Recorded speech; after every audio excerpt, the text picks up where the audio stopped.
Israel's parliament has voted to shut down the UN's main aid agency for Palestinians, UNRWA, in Israel and occupied East Jerusalem. The move comes despite widespread international pressure from the US and other allies against such a step. The Israeli parliament, the Knesset, is set to vote on a second bill which would prevent UNRWA from operating in Gaza and the West Bank within 90 days. The UN agency depends on Israel's cooperation to deliver aid to those areas. Israel accuses the agency's employees of involvement in the October 7th terror attack. OK, let's get more on this from DW's correspondent Tania Krämer. She's in Jerusalem for us. Welcome to the show.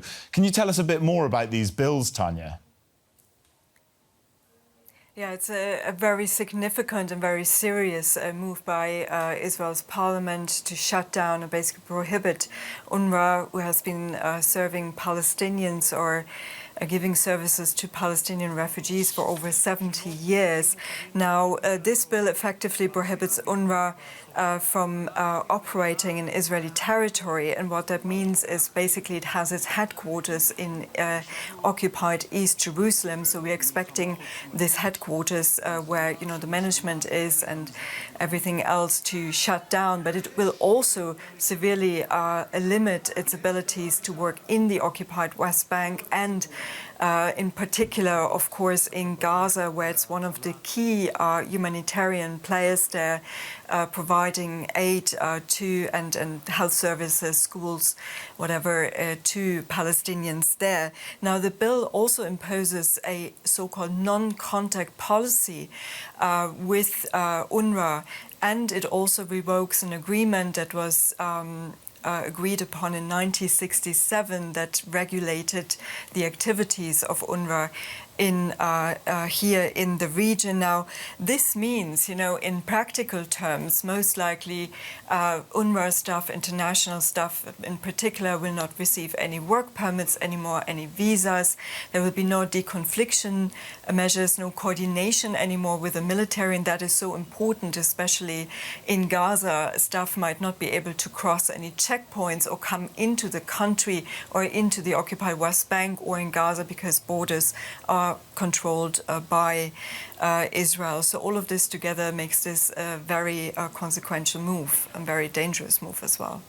Yeah, it is a consequential move, and there's been a lot of international pressure on Israel not to go ahead with this ban. Why did the Knesset decide to do it anyway?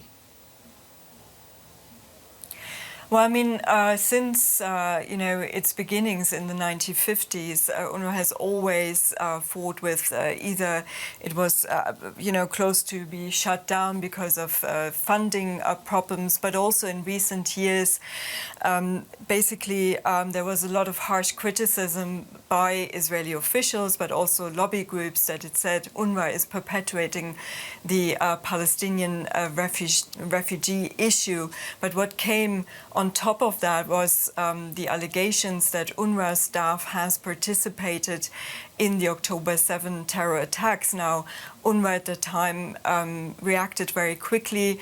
They investigated these claims. They dismissed 9 staff.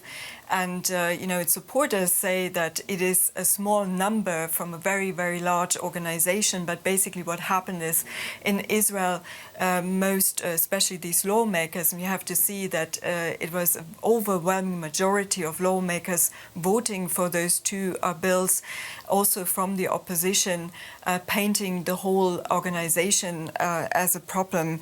And that came despite the fact that there was a lot of international pressure not to go ahead with it.